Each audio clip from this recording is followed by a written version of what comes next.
Assalamualaikum warahmatullahi wabarakatuh. Perkenalkan, saya Eli Giadara Jawansu, mahasiswa dari Prodi Sistem Informasi.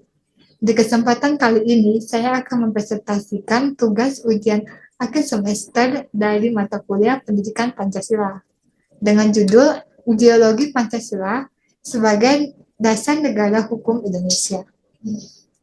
Sejak tanggal Agustus 1945, setelah memproklamasikan kemerdekaannya, para pendiri bangsa ini menetapkan Indonesia sebagai negara hukum.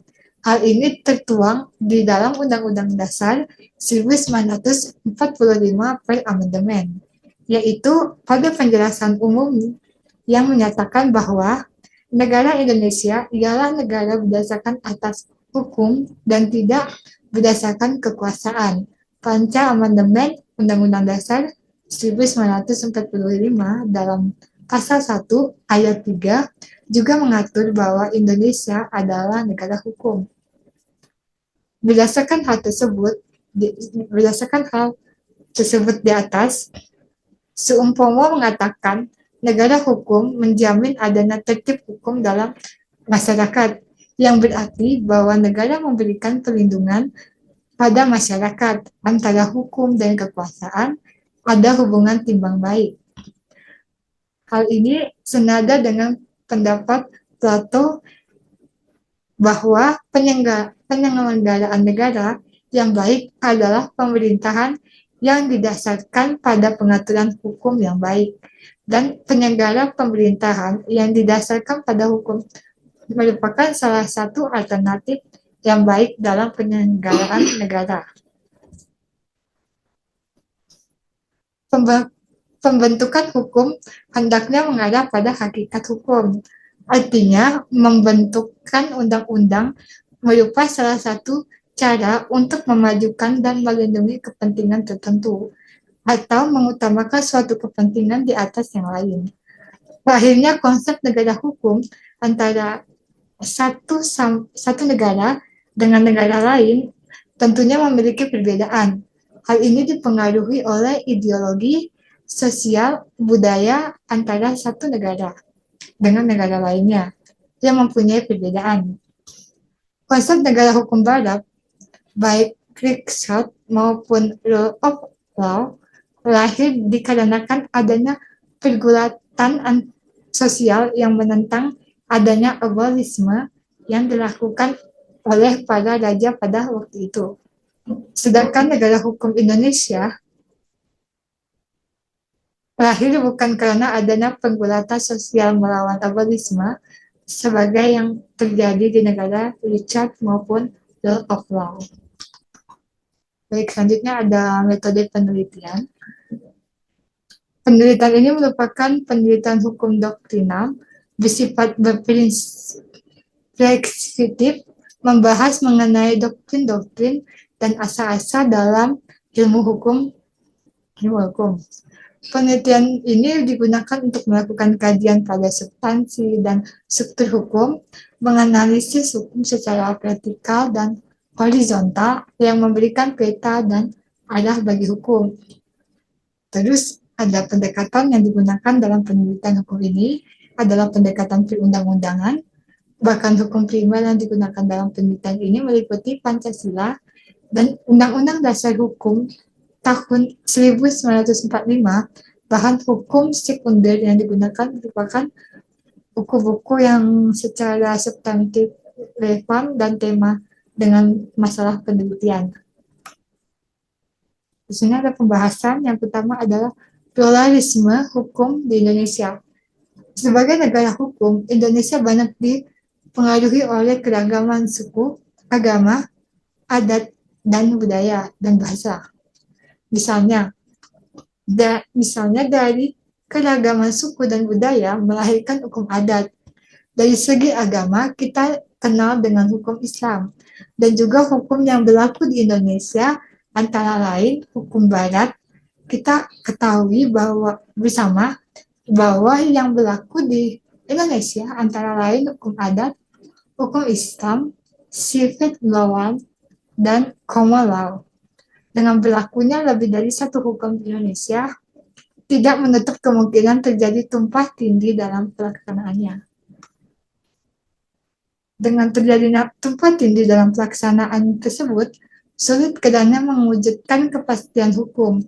Sering kita jumpa pada adat bersinggungan dengan hukum Islam atau hukum pidana dan atau pidata, atau mungkin juga bertentangan dengan hukum internasional atau sebaliknya. Hal tersebut berpengaruh dari pluralisme hukum. Hukum adat merupakan asli yang lahir dari kebudayaan dan hidup di tengah masyarakat Indonesia. Menurut von Vollenhoven, dalam bukunya yang berjudul Had Others Shut van Handelites, hukum adat merupakan keseluruhan aturan-aturan tingkah laku yang berlaku bagi orang-orang bumi putra dan orang-orang timur asing yang mempunyai pemaksa dan saksi, lagi pula tidak terkodifikasi. Terus yang kedua, konsep negara hukum.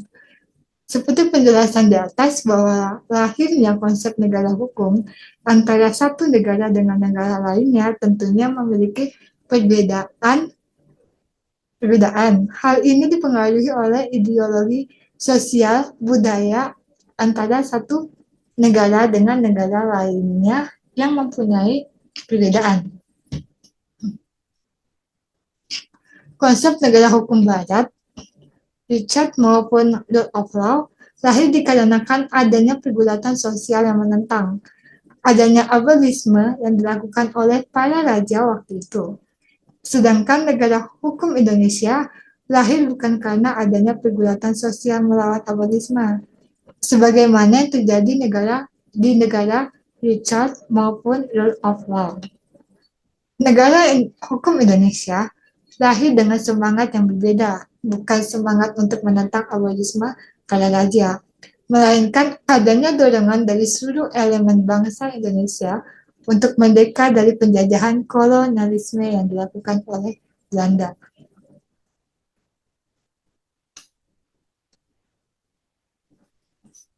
Terus ada karakteristik negara hukum Indonesia.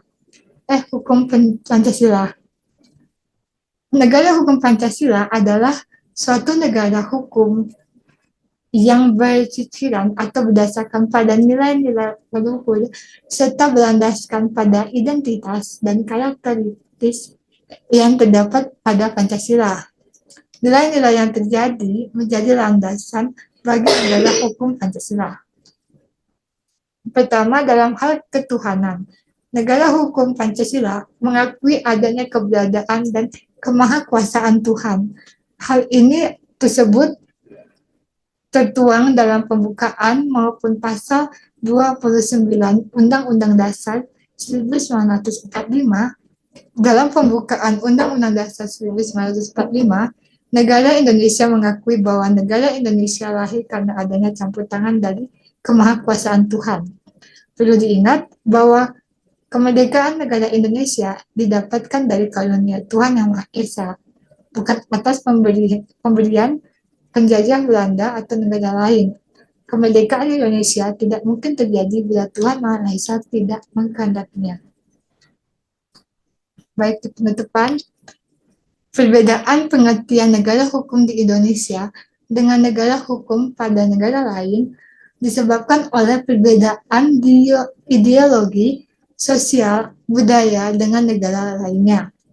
Tentu saja, faktor-faktor tersebut memberikan warna tersendiri bagi bangsa Indonesia. Konsep negara barat, baik Richard maupun Rule of Law, lahir dikarenakan adanya pergulatan sosial yang menentang adanya abolisme yang dilakukan oleh para raja waktu itu. Sedangkan negara hukum Indonesia lahir bukan karena adanya pergulatan sosial melawan abolisme, sebagai yang terjadi di negara Richard maupun Rule of Law. Negara Indonesia lahir dengan semangat yang berbeda, bukan semangat yang menentang abolisme para raja, melainkan adanya dorongan dari seluruh elemen-elemen bangsa untuk merdeka dari penjajahan kolonialisme kolonialisme yang dilakukan oleh Belanda. Berbeda dengan negara hukum yang lebih baik Richard maupun rule of law. Negara hukum Indonesia adalah suatu negara yang memegang teguh Pancasila. Jadi Indonesia bisa dikatakan sebagai negara hukum Pancasila. Baik, sekian presentasi saya hari ini. Saya ucapkan terima kasih. Assalamualaikum warahmatullahi wabarakatuh.